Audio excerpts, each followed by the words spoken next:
In today's episode, we're going to talk about how to buy a tenant-occupied property. And believe me, you better know how to buy one, because if you buy one wrong, you could be in big trouble. So stay tuned. We're going to keep you out of trouble and in the black.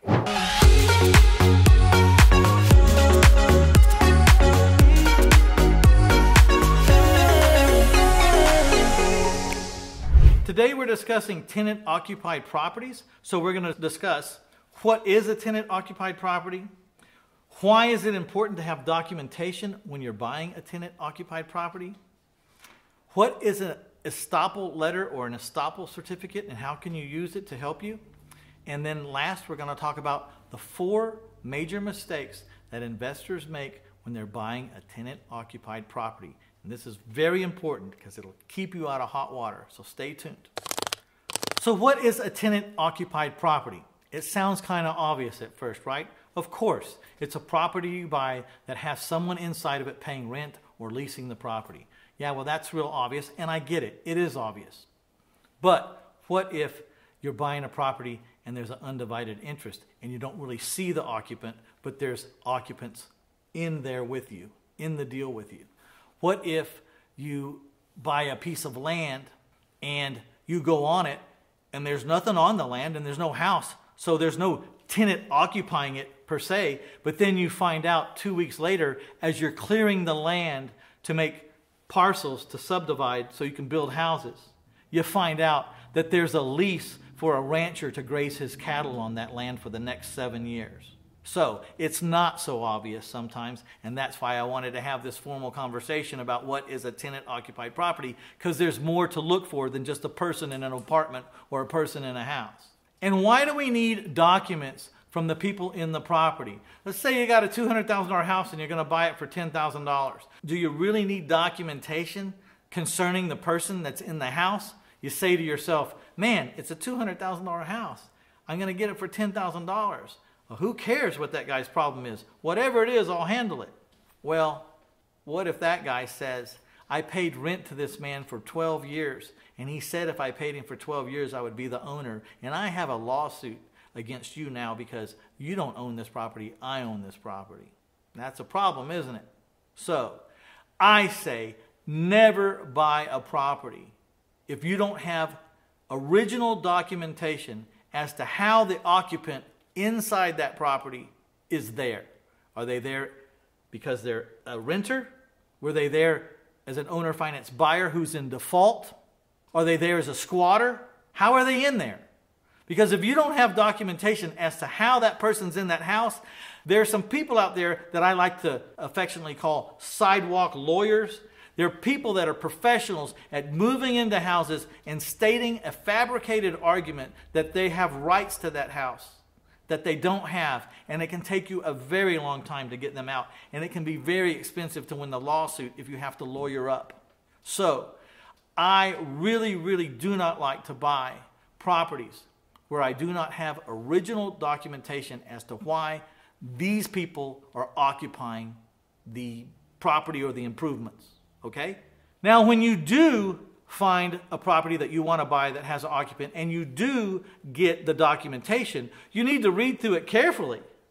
You need to read through it to make sure that you agree, because if you buy that property and there is a lease on that property signed by the current owner and the current occupant, when you buy this property, you will have to honor that document 100%. So another reason why you need that documentation is you need to see what it says. Does it say that this is a life estate and that this person can live there for $10 a month until they die? Because if they can, then you probably don't want to buy this property. Or if you do still want to buy it, you need to know what you're up against, right? Maybe it says that this person has the right to rent this property for only $50 a month for the next 10 years. Well, you probably don't want to pay $200,000 for a house that you can only collect $50 a month from for the next 10 years. These are exaggerated cases, but you get my point. You need to see what the documentation says, because if you buy that house, you're going to have to live with these agreements if they're legitimate, okay? And you need to know what they say.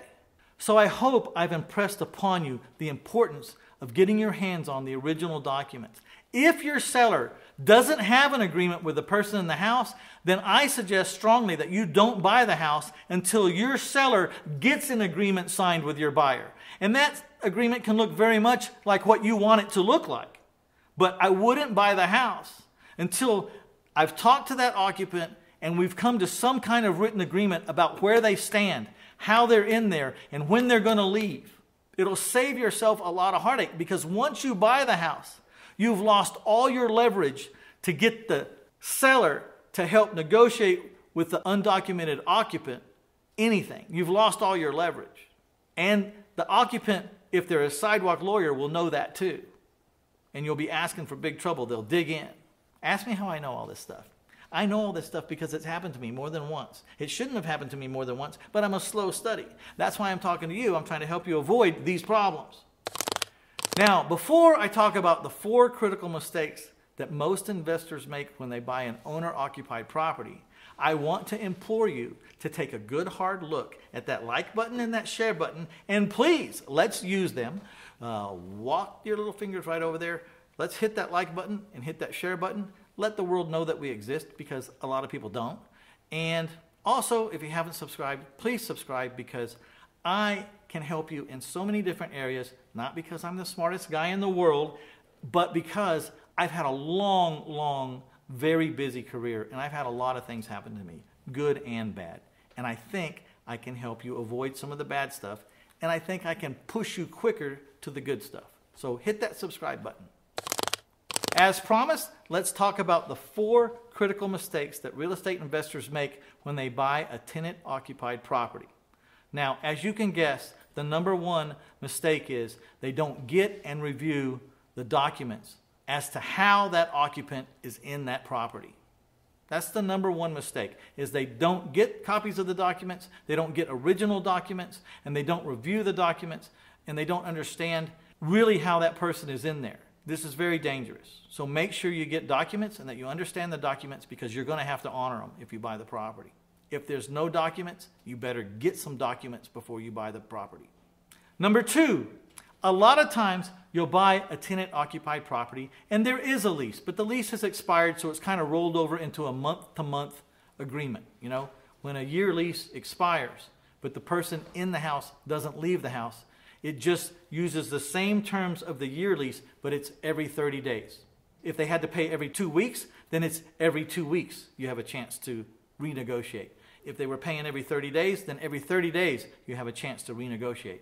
And I strongly suggest that if you buy a tenant-occupied property and they're on a month-to-month kind of lease now, that the first opportunity, at the first month that expires, you sit down with them and you rewrite the entire agreement for your occupant in your contract, in your words, with your lawyer's approval, with everything. It's very hard to function with other people's contracts. Other people's contracts usually have huge holes in them and are usually not as good as your contracts. So I would always renegotiate to my contract at the first possible opportunity.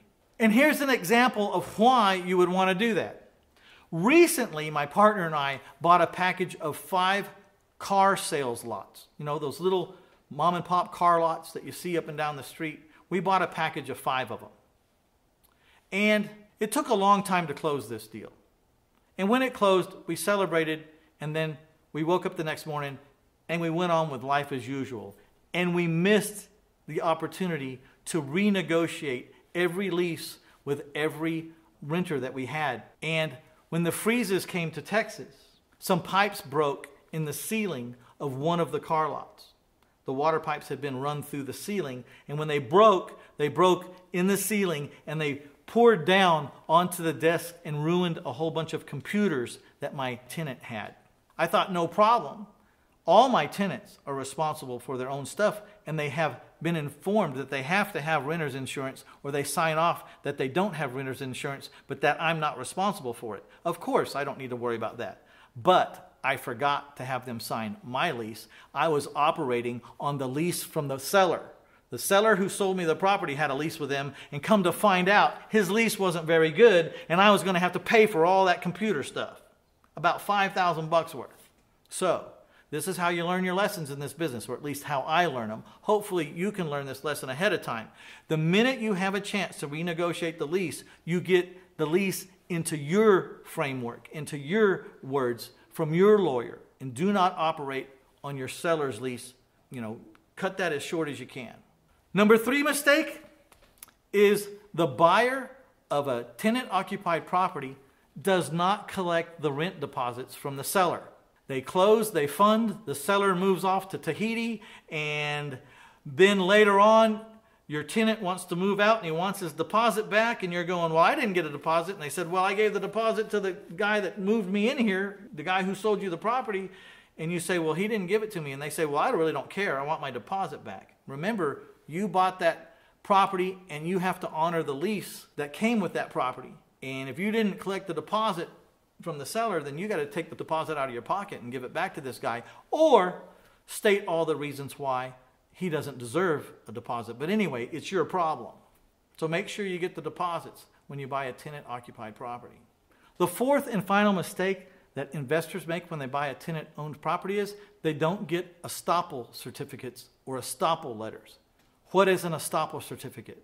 An estoppel letter is basically a set of statements, probably written by the seller, that describes the status of the account of the occupant, that they owe so much per month, that their lease was originated on a certain day, that the lease is over on a certain day, that the tenant is current, or that they're late, and this is the balance that they owe in rent, and this is the late fees, and this is their standing as of right now. When this property transfers from the seller to you, the buyer, you have estoppel certificates on every tenant that is occupying the property, and it's only signed typically by the tenant. So your owner would go to the tenant and say, I put your status right here on this piece of paper. Do you agree that it's true? If the tenant says, yes, this is true, the tenant will sign so that you will know the status of that tenant. If that tenant's 3 months behind and you buy this property, they were 3 months behind with your seller, but now they're 3 months behind with you because they signed this estoppel certificate, right? And everyone is in agreement of where everyone is. And that's the importance of estoppel certificates, is to let you know the status of every tenant in the property, and it is signed by every tenant so that the tenant can't change his mind or say that that's not true. As always, when we're talking about legal documents or legal matters or stating any kind of legalese, I highly advise that you get your own legal representation to represent you and to review everything that's said here. These are my opinions and things that I've done for better or for worse. But I'm not a licensed attorney. I'm not a licensed CPA. And you need to put this stuff in front of your legal counsel, okay, and your financial advisors. Make sure they're right for you. Make sure they're right for the state that you're in and deals with your ordinances and your guidelines in your state. So please always do that. So today's giveaway, I would like to give you a copy of an estoppel letter or an estoppel certificate. That way you have one in your hand, you know what it looks like. I'm sure they vary from place to place or attorney to attorney, but they're pretty basic, and you can add or subtract from them as you want. So go to 1000houses.com/estoppel. That's ESTOPPEL, estoppel. 1000houses.com/estoppel, and you'll be downloaded a digital copy right there, and you'll get to see it and have it. Check it out with your lawyer first. Make sure it's everything you want it to be, and then feel free to use it. This is Mitch Stephen. I've enjoyed this thoroughly. I will see you in the next episode. Follow me.